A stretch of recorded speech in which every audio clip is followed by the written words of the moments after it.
18واں باب یہودا کا بادشاہ حزقیہ۔ اور شاہ اسرائیل ہوسیہ بن ایلہ کے تیسرے سال ایسا ہوا کہ شاہ یہودا آخز کا بیٹا حزقیہ سلطنت کرنے لگا، اور جب وہ سلطنت کرنے لگا تو 25 برس کا تھا، اور اس نے 29 برس یروشلم میں سلطنت کی۔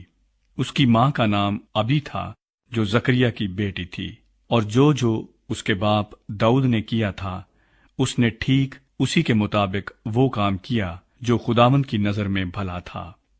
اس نے اونچے مقاموں کو دور کر دیا اور ستونوں کو توڑا اور یسیرت کو کاٹ ڈالا، اور اس نے پیتل کے سانپ کو جو موسیٰ نے بنایا تھا چکنا چور کر دیا، کیونکہ بنی اسرائیل ان دنوں تک اس کے آگے بخور جلاتے تھے، اور اس نے اس کا نام نحشتان رکھا۔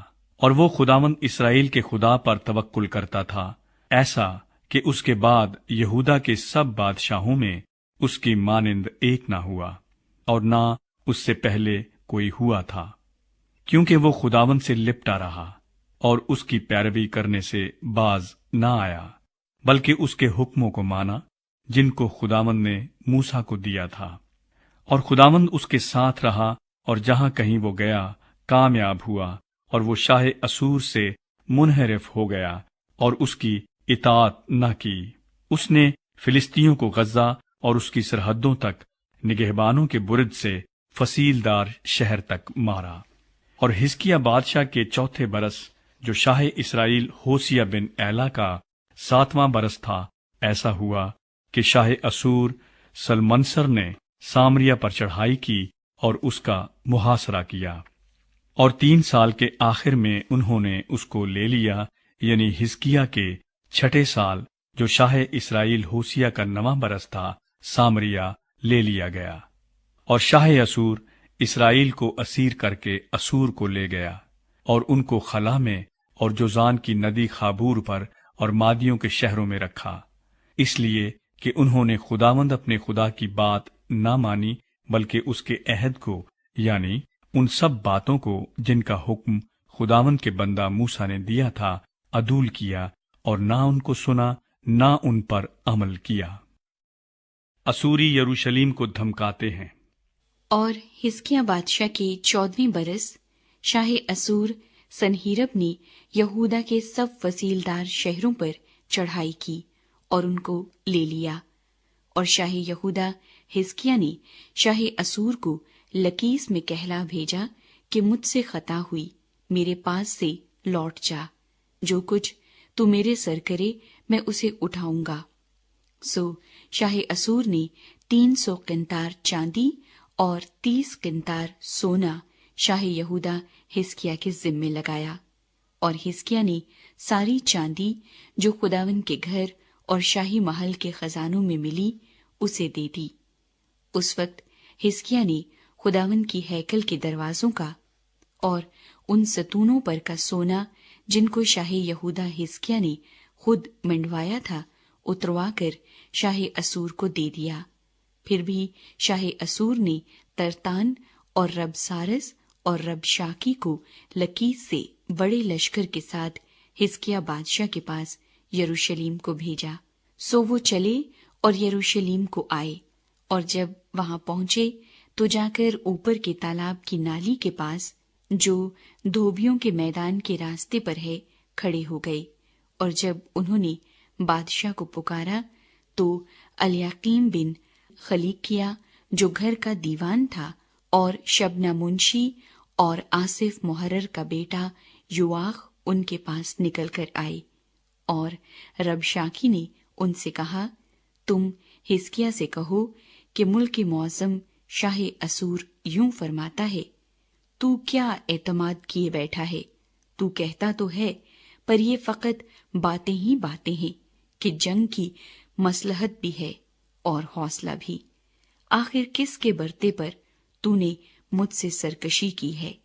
دیکھ، تجھے اس مسلے ہوئے سرکنڈے کے عصا یعنی مصر پر بھروسہ ہے، اس پر اگر کوئی ٹیک لگائے تو وہ اس کے ہاتھ میں گڑ جائے گا اور اسے چھید دے گا۔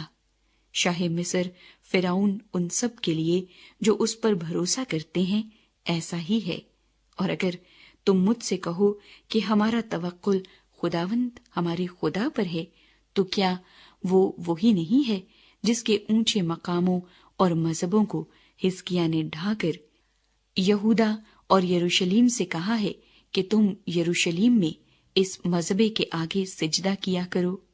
اس لیے اب ذرا میرے آقا شاہ اسور کے ساتھ شرط باندھ، اور میں تجھے 2000 گھوڑے دوں گا، بشرطے کہ تو اپنی طرف سے ان پر سوار چڑھا سکے۔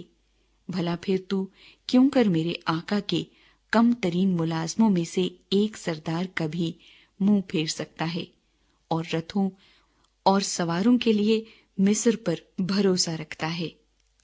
اور کیا اب میں نے خداوند کے بے کہے ہی اس مقام کو غارت کرنے کے لیے اس پر چڑھائی کی ہے؟ خداوند ہی نے مجھ سے کہا کہ اس ملک پر چڑھائی کر اور اسے غارت کر دے۔ تب الیاقیم بن خلقیہ اور شبنا اور یواخ نے ربشاکی سے عرض کی کہ اپنے خادموں سے ارامی زبان میں بات کر، کیونکہ ہم اسے سمجھتے ہیں، اور ان لوگوں کے سنتے ہوئے جو دیوار پر ہیں یہودیوں کی زبان میں باتیں نہ کر۔ لیکن ربشاکی نے ان سے کہا، کیا میرے آقا نے مجھے یہ باتیں کہنے کو تیرے آقا کے پاس یا تیرے پاس بھیجا ہے؟ کیا اس نے مجھے ان لوگوں کے پاس نہیں بھیجا جو تمہارے ساتھ اپنی ہی نجاست کھانے اور اپنا ہی قرورہ پینے کو دیوار پر بیٹھے ہیں؟ پھر ربشاکی کھڑا ہو گیا اور یہودیوں کی زبان میں بلند آواز سے یہ کہنے لگا کہ ملک معظم شاہ اسور کا کلام سنو۔ بادشاہ یوں فرماتا ہے کہ حزقیاہ تم کو فریب نہ دے، کیونکہ وہ تم کو اس کے ہاتھ سے چھڑا نہ سکے گا، اور نہ حزقیاہ یہ کہہ کر تم سے خداوند پر بھروسہ کرائے کہ خداوند ضرور ہم کو چھڑائے گا اور یہ شہر شاہ اسور کے حوالے نہ ہوگا۔